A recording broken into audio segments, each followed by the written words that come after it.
Hello and welcome everybody, my name is Mr. Sinister, and as you can tell, I'm a little sick. That's pretty much the reason why I haven't uploaded in a while, but since I've been gone and taking a break to get better, some of my videos has actually popped off. This video here getting 2.5k views, this one getting 500, this one getting 400 and something.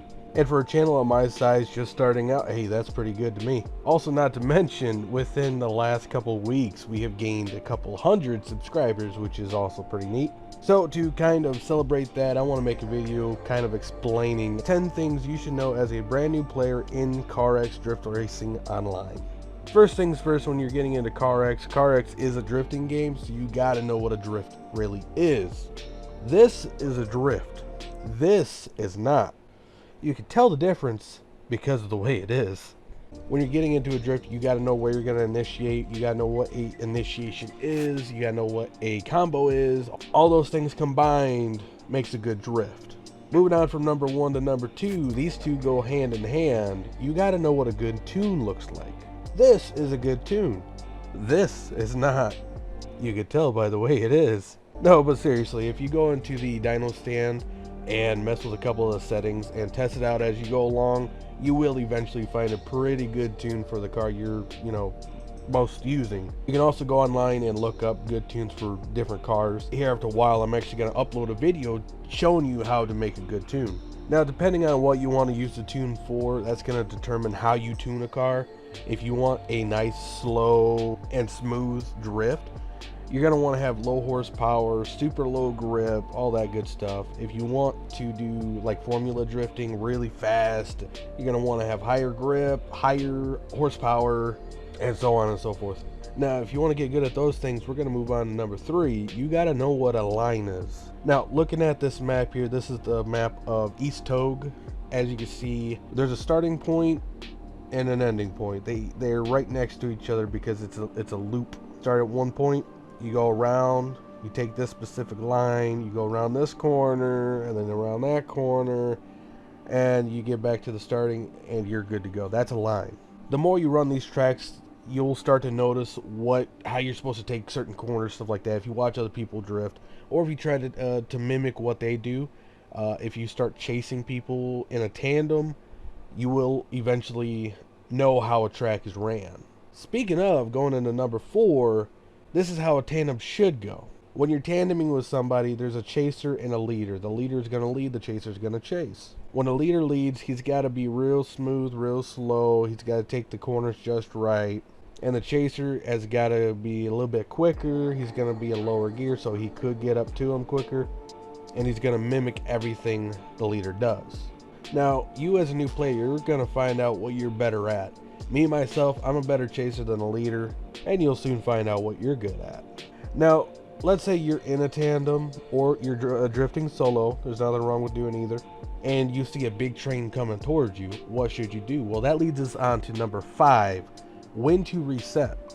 This is more of a courtesy thing than anything. When you see more cars coming your way and they're in a pretty good train, you should be the one to reset.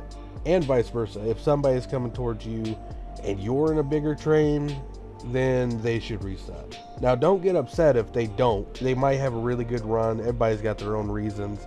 Just don't get upset. Just type in chat and say, hey, we were in a bigger train, you messed us up, but it's no biggie. We're trying to make a better, less toxic community for the CarX game, or community, whatever you want to call it. Now, moving on from number 5 to number 6, if you know how to reset, then you should know how to run a track. Now, this goes in line with number 3. If you know how to run a track, then you're going to know how to run a line. You're going to know how to lead. Once again, we're taking a look at the map of East Togue. As you can see, right here is where we start. I'm just going to draw a line on the map, and this should be the line you take. This is how you run East Togue. And then if you backtrack a little bit, there's a Ebisu jump track that you can take as well, which, as you see with this line.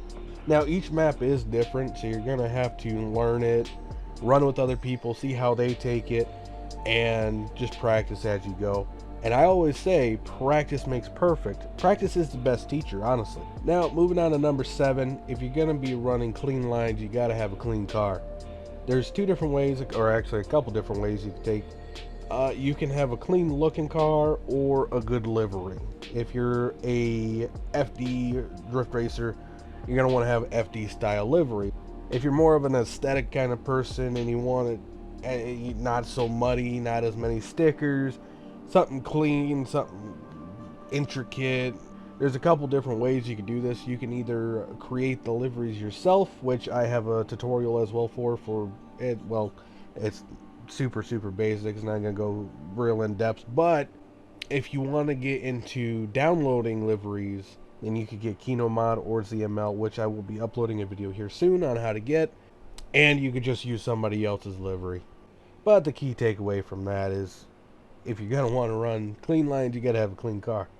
Now moving on to number 8. This one's more kind of controversial.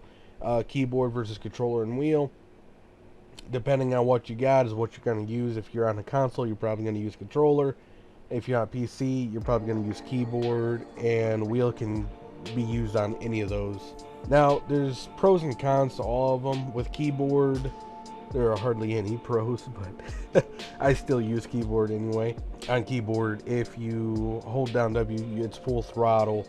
If you hold A and D, you're turning all the way. There's no in between.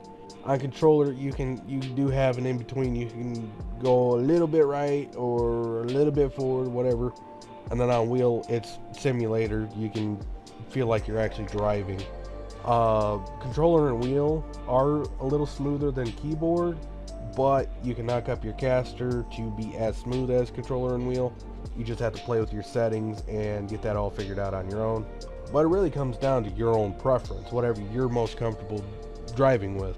Moving on to number 9, you got to know how to make some money so you can buy the car that you want and upgrade it the way you want. The best way to make money without mods is by doing the time attacks, the drift competitions. You run those a few times, make a couple 100,000 up to $1 million, and you're pretty much good to go.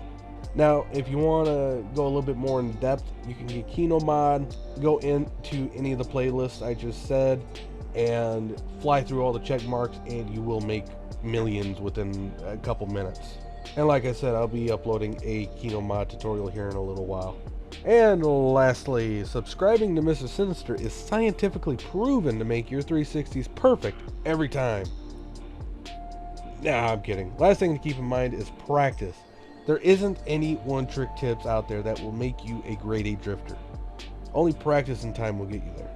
Now, with all that said, hopefully this makes you a better drifter, and as long as you practice, you will get to where you want to be. If you want to see more videos like this, be sure to like and subscribe and share this video with your drifting buddies.